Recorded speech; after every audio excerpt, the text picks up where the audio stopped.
여러분, 최근에 나를 웃게 하기도 하고 울게 하기도 했던 일이나 혹시 사건들이 있으십니까?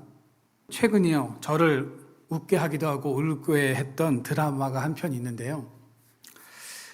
그 드라마의 제목은 폭삭 수가수다입니다. 이 폭삭 수가수다는 제주도 방언으로 어떤 뜻이죠? 수고하셨습니다 라는 그런 의미를 가지고 있습니다. 이 드라마는 한 여인의 일생을 감동적이면서도 아주 유쾌하게 다루고 있고요. 그리고 가슴 따뜻하게 그려내고 있습니다. 가난한 가정에서 태어난 두 남녀가 만나서 가정을 이루고 그 어려운 상황 속에서도 서로를 지극히 사랑하고 아껴주면서 자녀를 양육합니다. 그렇게 모든 가난과 어려움을 극복하고 아름다운 가정을 이루어가는 감동적인 이야기로 구성되어 있습니다. 기회가 되신다면 여러분들 한번 꼭 보셨으면 좋겠습니다. 저는 이 드라마가 해외에서도 좋은 평가를 받고 있다라는 이야기를 듣고 좀 의아해했습니다. 한국적인 정서를 이해하지 못하는 사람들이 이 드라마를 이해할 수 있을까 하는 그런 의아한 마음으로 이 드라마를 보았는데요. 내용을 보다 보니까 시대와 인종, 문화를 넘어선 드라마여서 누구나 다 이해하고 감동을 받을 수 있겠다라는 그런 생각이 들었습니다. 이 드라마를 보면 크게 세 가정이 나옵니다. 사랑으로 자녀를 양육한 주인공 애순과 관식 부부의 가정, 아들을 향해서 너는 내 프라이드고 내 인생이야 라고 외쳤던 영범 엄마의 가정, 그리고 가부장적이면서도 자신이 하고 싶은 대로 하면서 살았던 부상길이라는 인물의 가정이 등장을 합니다.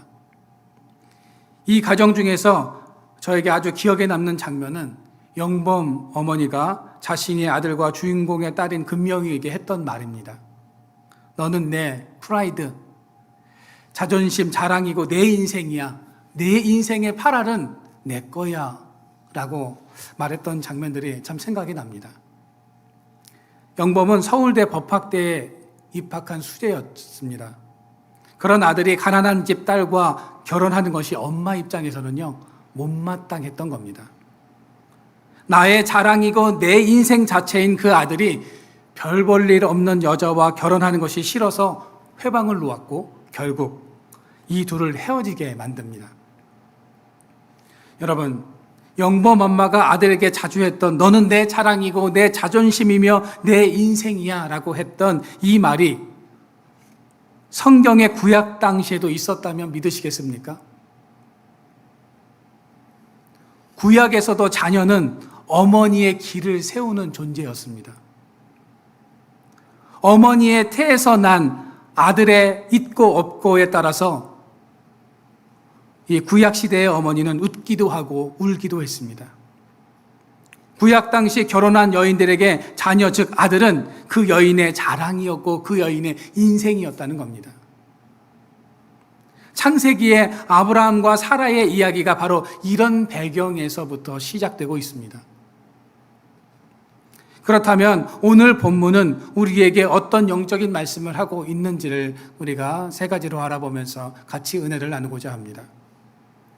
첫 번째는요, 하나님의 일하심을 사람의 방식으로 이해하려고 하면 안 된다는 겁니다.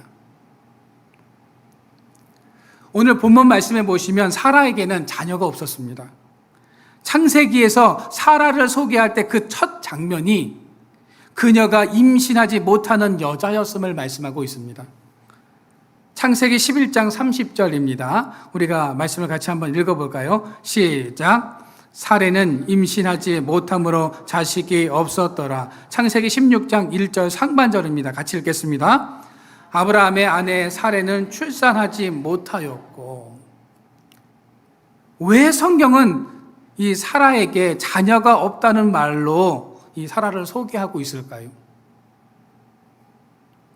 사라가 어떤 여인이었는지를 자세하게 설명해도 되는데 사라에 대한 다른 설명은 전혀 없고 그녀에게 자녀가 없었다는 말로 성경을 시작하고 있는 것일까요? 사라는 아브라함의 나이 75세에 그의 아내가 되었습니다. 사라에게 별명이 있었다면 무자한 여인이었습니다. 당시 자녀가 없는 여인은요, 하나님의 저주를 받은 여인으로 낙인 찍혀 있었다는 거죠.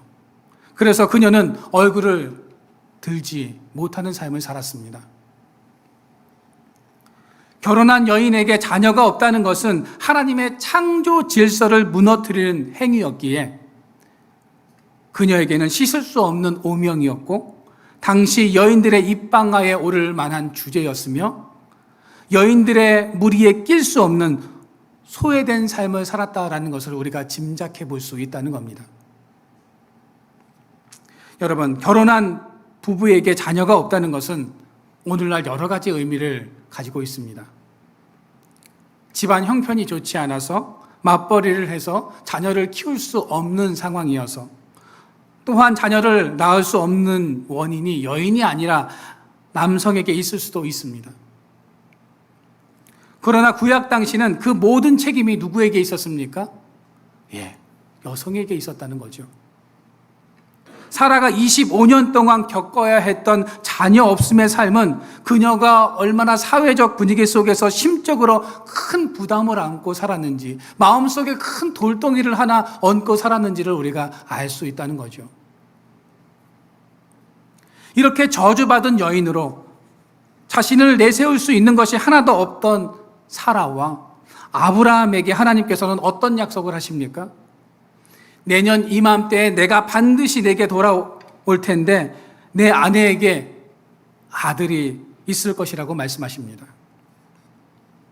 사라의 일생을 아픔에서 기쁨으로, 서러움에서 감격으로, 없음에서 있음의 삶을 살게 해주시겠다고 하나님께서 약속하십니다.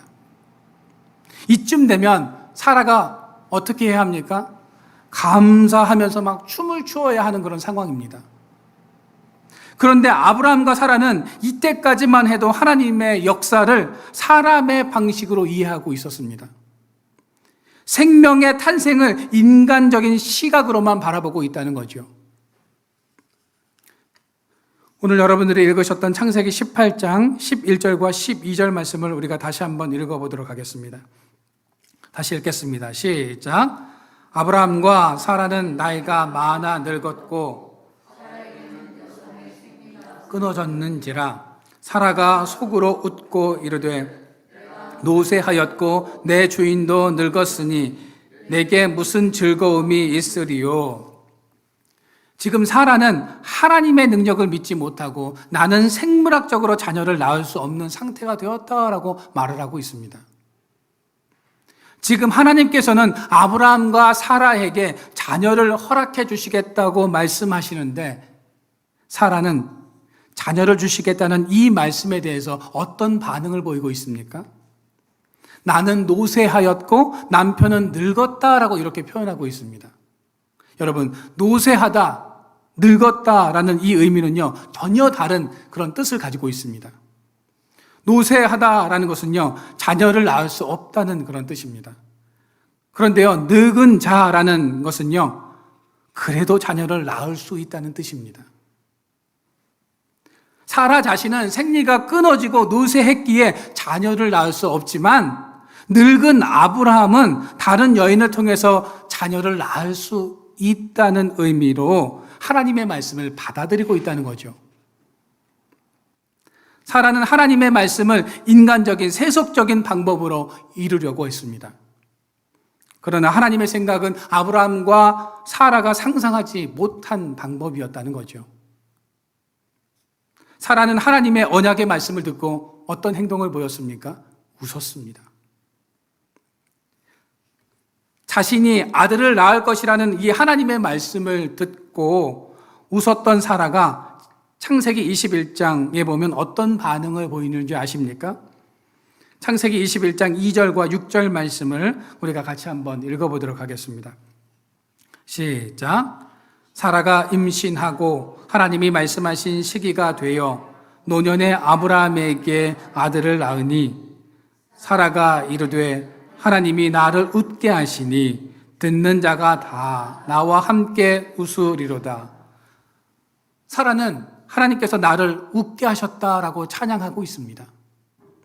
이삭의 탄생으로 사라는 웃고 떠들고 즐거워하는 인생이 되었다는 겁니다. 사라는 지금까지 자신이 겪었던 아픔을 기쁨으로, 서러움을 감격으로, 자녀가 없음을 있음으로 하나님께서 바꾸셨다고 하나님을 찬양하고 있습니다. 여러분, 웃음을 가리키는 우리나라 말은요, 참 다양합니다. 우리말에는 웃을 소가 들어가는 글자가 헤아릴 수 없을 정도로 참 많습니다. 우리나라 국어사전에서 언급하고 있는 웃음과 관련되어진 단어를 제가 한번 열거해 드리겠습니다. 미소, 폭소, 파한대소, 고소, 기소, 조소, 흥소, 비소, 실소. 더 많아요. 더 많은데 제가 다 할 수는 없지만 이렇게 참 많습니다. 웃음은 소리의 고조, 표정의 크고 작음, 감정의 높낮이에 따라서 그 표현이 다릅니다. 소리 없이 방긋 웃는 웃음을 뭐라고 하죠? 우리는 미소라고 합니다. 갑자기 터져 나오는 웃음을 폭소라고 하기도 하죠. 한바탕 크게 웃는 것을 뭐라고 합니까? 파한대소라고 합니다. 쓴 웃음을요, 고소라고 하고요. 업신여겨 비웃음을 가소라고 합니다. 야유를 보내며 비웃는 것을 조소라고 하고요. 떠들썩한 웃음을 흥소라고 합니다. 코 웃음을 비소라고 하고요. 어처구니가 없어 터져 나오는 웃음을 실소라고 합니다. 이처럼 우리 문화에서 웃음의 수는 이루다 헤아릴 수 없을 정도입니다. 그런데 구약에서는 미소, 박장대소, 파한대소와 같은 긍정적인 웃음보다는 주로 쓴 웃음, 어처구니가 없어 나오는 실소, 업심 여기는 비웃음, 야유를 퍼붓는 비웃음, 콧웃음에 가까운 웃음을 언급하고 있을 뿐이다라는 겁니다. 성경에는요, 긍정적인 웃음보다는 부정적인 의미가 훨씬 더 많다는 겁니다. 구약에서 웃음은 대부분 부정적인 의미로 사용되는데 창세기 21장 6절 오늘 본문의 말씀과 욥기에서만 긍정적인 웃음의 의미를 언급하고 있다는 거죠. 긍정적인 웃음을 의미하는 히브리어는요, 쉐호크입니다. 웃음을 의미하는 쉐호크는 소리내어 외치는 찬양과 동의어입니다. 즉, 구약에서 말하는 긍정적인 웃음은 사람의 마음 감정이 아니라 하나님이 하나님의 사람에게 주시는 은총이라는 겁니다. 내가 웃을 일이 있어서 웃는 것이 아니라 찬양하면 하나님께서 탄식이 변하여 웃게 하신다는 겁니다. 하나님이 주시는 웃음은 사람의 방식이 아닌 하나님의 일하심으로 생겨나는 것입니다. 그래서 우리는 하나님을 날마다 찬양하는 삶을 살아야 합니다. 그 찬양의 마중물을 부어야 하나님이 우리를 웃게 하신다는 거죠.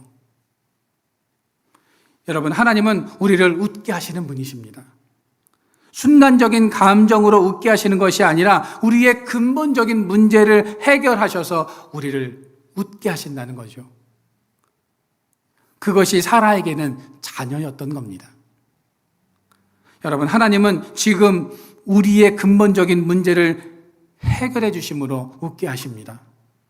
오늘도 그 사실을 믿고 나를 하나님의 방법으로 웃게 하실 그 하나님을 늘 찬양하는 저와 여러분들의 삶이 되어지기를 주님의 이름으로 축원드립니다.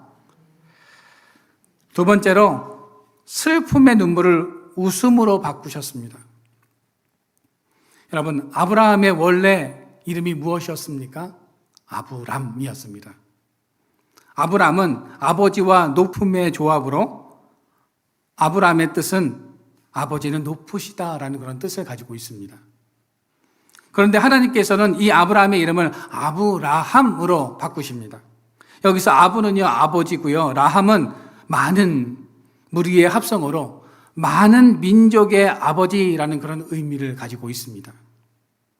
이 말은 아브라함이 단순히 한 가족의 아버지가 아니라 여러 민족의 조상이 되게 해 주시겠다는 약속의 말씀이다라는 거죠. 사레는 나의 공주라는 뜻인데요.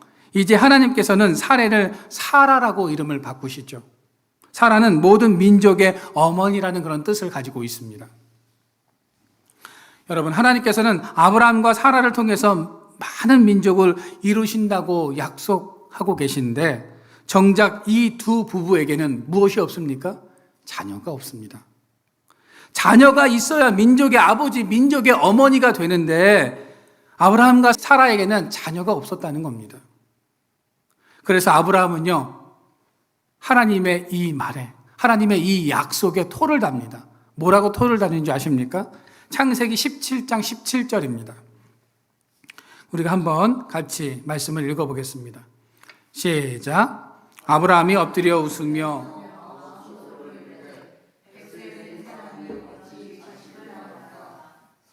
90세니 어찌 출산하리요 하고. 여러분, 원어에 보면요, 히브리 원어에 보면 아브라함은 그의 얼굴을 땅에 대고 웃으면서 혼잣말로 중얼거렸다라고 되어 있습니다.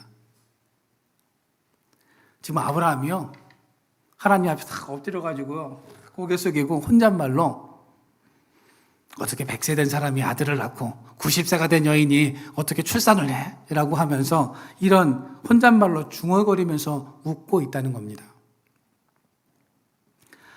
아브라함은 하나님의 말씀에 몸으로는 엎드려 있지만 마음속으로는 웃으며 혼잣말로 하나님께 대들고 있다는 거죠.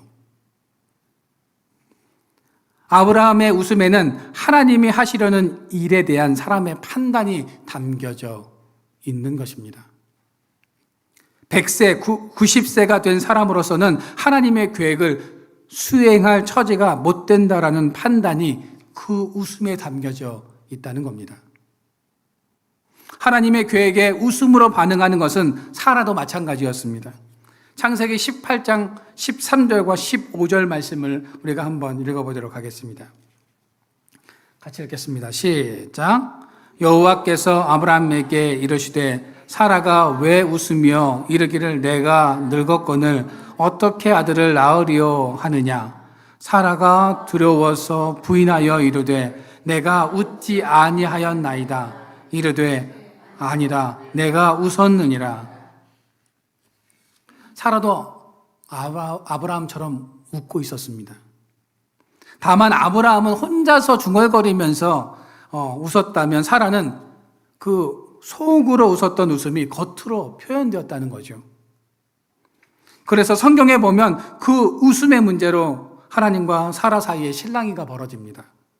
원어에 보면 사라가 웃자 하나님이 왜 웃냐라고 물으십니다. 그러자 사라는 내가 웃지 않았습니다 라고 이런 시치미를 뗍니다. 그러자 하나님이 재차 아니다, 내가 웃었다라고 말씀을 하시죠. 여러분, 사라가 하나님 앞에서 웃었다는 사실을 우리는 어떻게 이해해야 하는 것일까요? 이들의 웃음이 긍정적인 행동이었다고는 볼 수가 없습니다. 아브라함과 사라의 마음을 우리는 웃음을 통해서 엿볼 수가 있다는 거죠.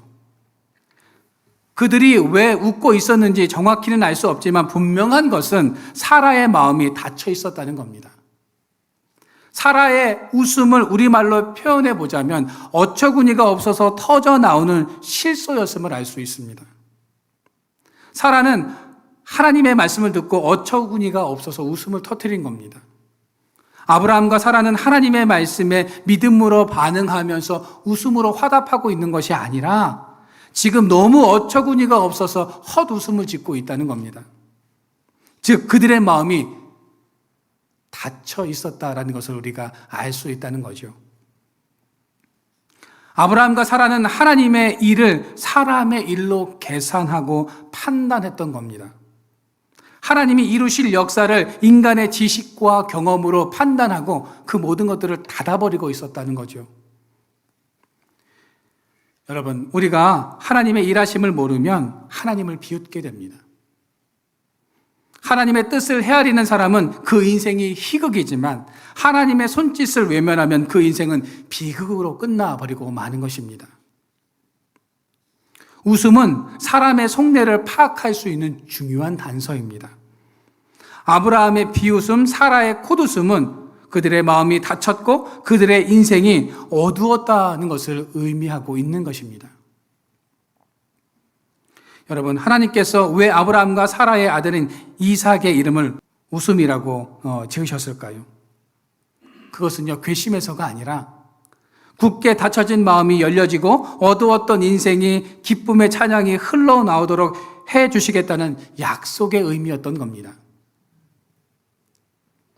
하나님의 저주가 아니라 하나님이 너희 가정을 얼마나 사랑해 주시는가를 이 이삭을 통해서 깨닫게 해 주시겠다는 말씀이었다는 겁니다. 여러분, 하나님은 아브라함의 가정에 이삭을 주시고 닫혀있던 마음이 열려지고 어두웠던 인생의 기쁨과 찬양이 흘러나오게 하셨던 것처럼 여러분들의 가정과 또 자녀를 통해서 기쁨과 즐거움으로 넘쳐나게 해주시겠다고 오늘 말씀하고 계십니다. 하나님은 우리 가정에 주신 자녀뿐만 아니라 영적인 자녀를 품고 기도하는 가정에 어두움은 물러가고 비웃음, 코웃음이 아니라 쉐오크의 삶, 탄식이 변하여 기쁨의 찬양을 드리도록 해주시겠다고 우리에게 말씀하고 계십니다. 여러분, 지금 자녀들로 인해서 걱정하며 염려하고 살아가고 계십니까? 어둠 가운데 있는 사라의 슬픔을 변하여 웃게 하셨던 하나님께서 여러분들의 삶에도 슬픔과 아픔과 어둠이 아니라 기쁨과 찬양으로 넘쳐나게 해 주실 줄로 믿으시기를 바랍니다. 세 번째로 저주에서 자유케 하십니다. 하나님은 사라에게 웃음을 주셨습니다. 비록 사라의 웃음은 콧 웃음이었고 어이없는 실소였지만 하나님께서는 그 웃음이 찬양이 되게 하셨습니다. 온갖 근심과 눌림과 서러움에서 벗어나게 하는 웃음이 되게 하셨다는 거죠. 여러분, 자녀가 없어서 25년간 눌림 속에 살아온 사라의 마음을 하나님께서 아시고 하나님께서는 그의 위상을 회복시켜 주셨습니다. 당시 사라가 느끼는 감정은 비웃음 정도가 아니었습니다. 그녀는 사람의 비웃음보다 하나님께 저주받은 것이라는 그 오명이 그녀를 더 힘들게 했다는 거죠. 많은 민족의 어머니가 되게 해주시겠다고 말씀하셨는데 정작 자신은 자녀가 없고 자녀를 낳을 수 없었습니다. 당시 여인에게 있어서 한 가문의 대를 이을 수 없는 것만큼 치욕적인 것은 없었습니다. 그래서 사라가 생각한 것이 하갈이었는지도 모르겠습니다. 하갈을 통해서 자녀를 입양하고 그 자녀를 통해서 나를 웃게 하실 것이라고 사라는 생각했던 것입니다. 여기서 우리는 사라의 인간적인 생각 한 가지를 읽어낼 수 있습니다. 사라는 자녀의 탄생을 남성과 여성의 열매라는 개념으로 보고 있었던 것입니다. 그러나 하나님의 약속에는 아브라함과 사라가 늙었다는 현실이 아무런 문제가 되지 않았습니다. 그런 하나님의 약속을 사라는 너무 인간적인 방법으로 받아들였다는 거죠. 그럴 땐 사라가 언제 자녀가 하나님의 선물이라는 것을 깨닫게 됩니까? 창세기 21장 2절과 3절 말씀입니다. 우리가 같이 한번 읽어보도록 하겠습니다. 시작. 사라가 임신하고 하나님이 말씀하신 시기가 되어 노년에 아브라함에게 아들을 낳으니 아브라함이 그에게 태어난 아들 곧 사라가 자기에게 낳은 아들을 이름하여 이삭이라 하였고 6절입니다. 사라가 이르되 하나님이 나를 웃게 하시니 듣는 자가 다 나와 함께 웃으리로다. 생물학적으로 그 몸이 말라버린 여인에게 기쁨을 주시고 즐거움을 주시는 하나님을 경험하고 나서 이 자녀가 하나님의 선물이다라는 것을 깨닫게 되었다는 겁니다. 여러분, 이런 경험은 사라뿐만 아니라 한나도 동일한 고백을 하고 있습니다. 사무엘상 2장 6절부터 7절 말씀입니다. 우리가 말씀을 한 번 더 읽어보도록 하겠습니다. 같이 읽겠습니다. 시작. 여호와는 죽이기도 하시고 살리기도 하시며 수월에 내리기도 하시고 거기에서 올리기도 하시는도다. 여호와는 가난하게도 하시고 부하게도 하시며 낮추기도 하시고 높이기도 하시는도다. 사무엘 2장은 한나의 고백입니다. 한나는 하나님의 기도 응답을 통해 임신과 출산이라는 기쁨을 누리게 된 것도 기쁘지만 그보다 더 큰 기쁨은 내가 하나님에 대해 오해하고 있었던 것이 해결되었기에 더 기쁘다라고 말하면서 찬양하고 있다는 거죠. 다시 말해서 한나는 고통 속에 있는 자신을 하나님이 버리지 않으셨다라는 사실을 깨닫게 된 것으로 기뻐하고 있다는 겁니다. 여러분, 오늘 본문에서도 사라는요, 하나님께서 나를 버리지 않으셨고 사랑해 주셨다라는 것을 이 이삭을 통해서 깨닫게 되었다는 겁니다. 사라는 자신이 저주 아래 살아가고 있다고 생각했는데 이제는 그 저주에서 자유케 해 주셨음에 찬양하고 있습니다. 여러분, 이제 바라기는 인간의 생각으로 하나님의 능력을 제한하지 않기를 바랍니다. 하나님은 눌림 속에서 살아가는 자들을 자유케 하신다는 사실을 믿으시기를 바랍니다. 하나님은 닫혀졌던 마음을 여시고 어두웠던 인생을 기쁨과 찬양이 흘러나오는 삶으로 인도하십니다. 슬픔의 눈물을 웃음으로 바꾸어 놓으십니다. 오늘도 이 사실을 믿고 우리를 웃음으로 인도하시는 하나님을 날마다 의지하며 살아가는 저와 여러분들의 삶이 되어지기를 주님의 이름으로 축원드립니다.